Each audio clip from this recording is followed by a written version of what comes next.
Hello, friend. Michelle Peterson here, Coach Michelle Peterson.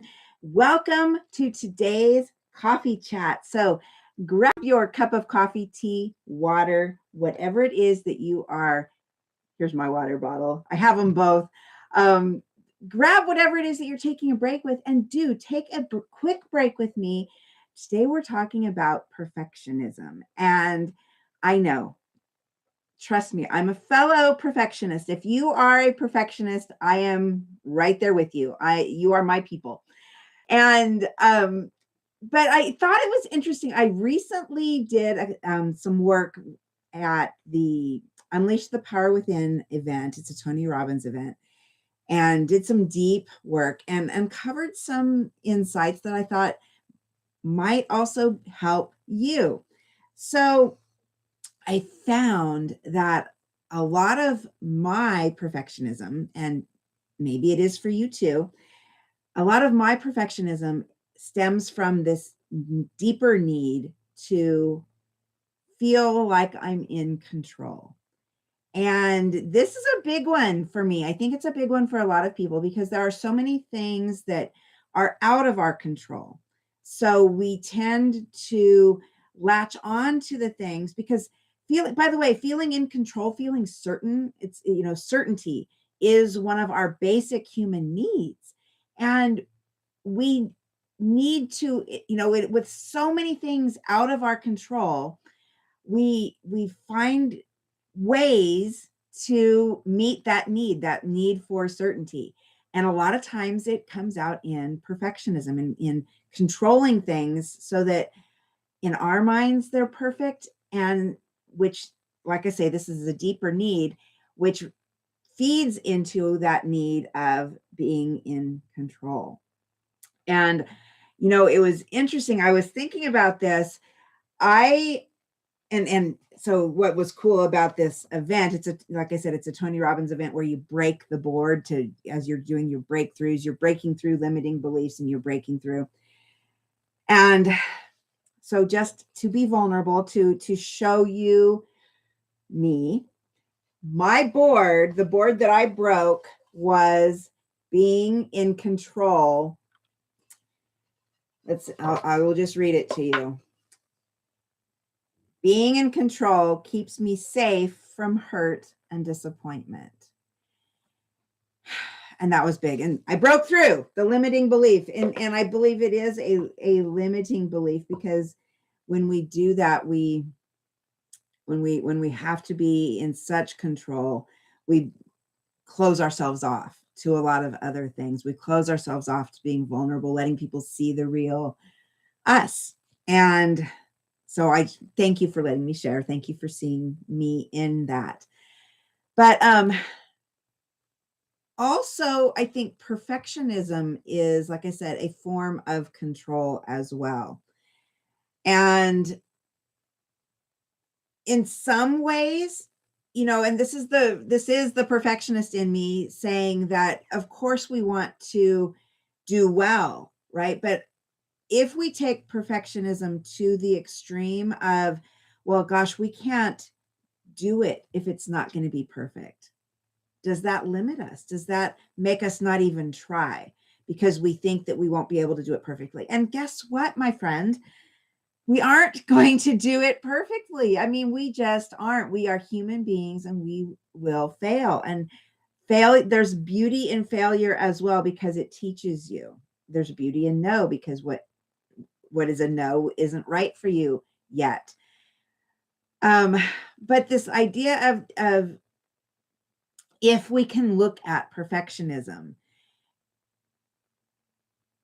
in a way that it is meeting this need for certainty, this need for control, is it then easier for us to be okay with things not being completely perfect?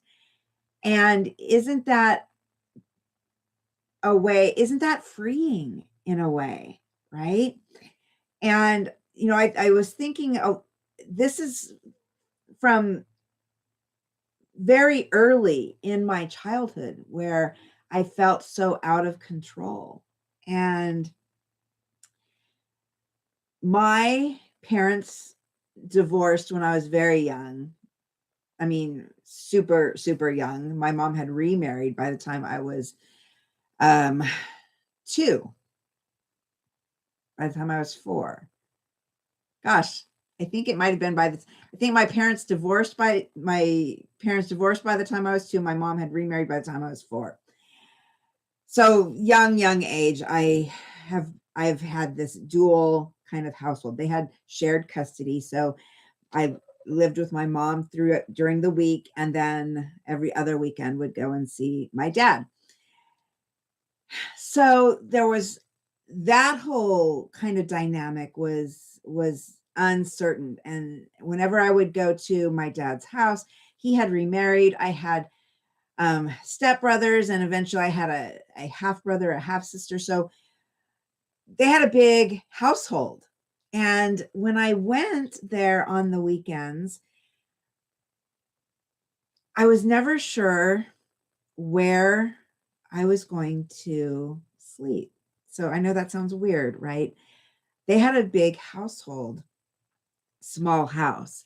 So I was never sure if, my room for the weekend would be sharing with my sister, who is quite a bit younger. Would it be, where would it be?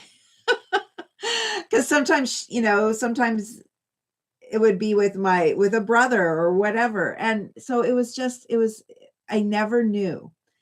And that was as a young girl under 10, that was really kind of unsettling, right? As I'm looking back at it now, it was very unsettling. And how I tried to gain control of this uncontrollable situation. When you're when you're a child, you don't have control over that kind of thing, of the house or whatever.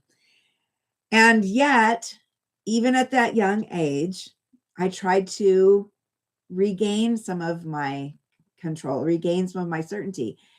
How I did that then was, my dad and my stepmom were both smokers at the time. And smokers. They smoked a lot. And they had all of these dirty ashtrays all over the house. And so little Michelle would, okay, well, so I'm going to go and I'm going to empty them out and I'm going to clean them. So they're going to look all shiny and pretty and clean, which lasted for, hardly any time at all. But in doing that, as I'm looking back now, as I'm learning more about myself, that was even then my attempts to control the things that I did not have any control over. I did not have any control over whether that was my home for the weekend. It was. It was. And I didn't have any say. I didn't have any control, but I had control over whether that ashtray was clean. So there very well may be something very deep in you as well that is causing your present day perfectionism. And we make it okay to ourselves as a way to protect ourselves and protect ourselves from putting something out there, which really is putting ourselves out there in a way that would be judged. And if we're putting ourselves out there and if it's not perfect, then what does that say about us? Honestly, it doesn't say anything about us. Let's just be real. It says something about the thing that we put out. Doesn't say anything about us as a person. But we tend to make everything personal, right?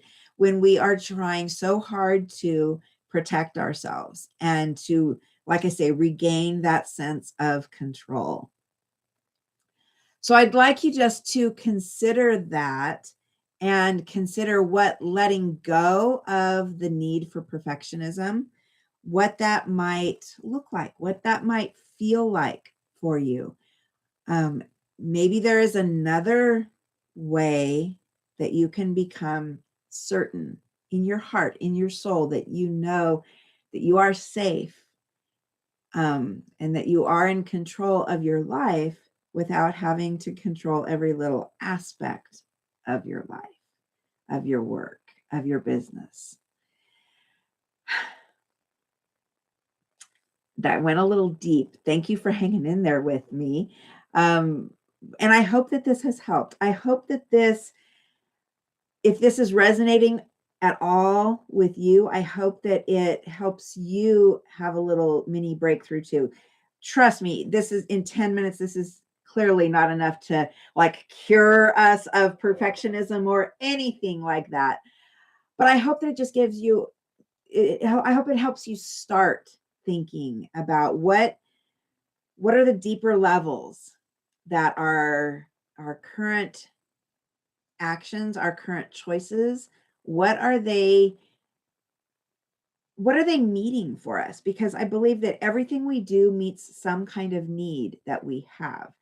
And I mean, we have lots of human needs. Certainty is just one of them. We also have the need for connection, the need to contribute, the need to be significant in life, the need to have some variety and some surprise in life. All of those are our needs. But certainty is such a big one. That idea of being in control. It's like a basic one. And we do need to get it met.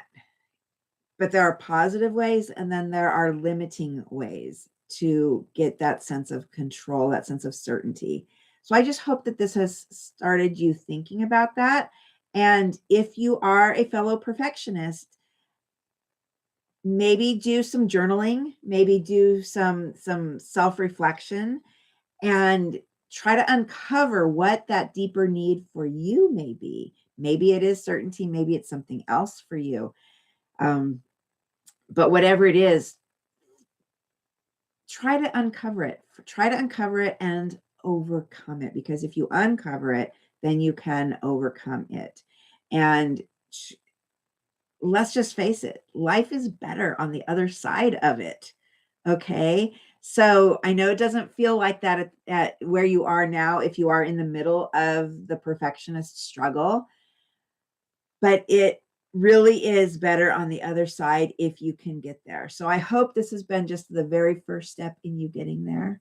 And I do hope that if you are finding this valuable, that you will accept my gift to you of subscribing, a free subscription to my weekly e-newsletter. I send out content like this, similar to this, that will help you succeed at working from home. We talk about productivity, we talk about connection, we talk about confidence, we talk about a little bit of everything. And it's free, comes out every Sunday. So if you have not already subscribed, I do hope that you will. Super easy, coachmichellepeterson.com. I gave you the link in the description. So I hope that you'll take me up on that, and I hope that we'll stay connected in your journey. Thank you so much for being here with me. Thank you for seeing me as I shared this stuff, this deep stuff about me. I appreciate you so very much. I love you, and I will see you again next time. Bye for now.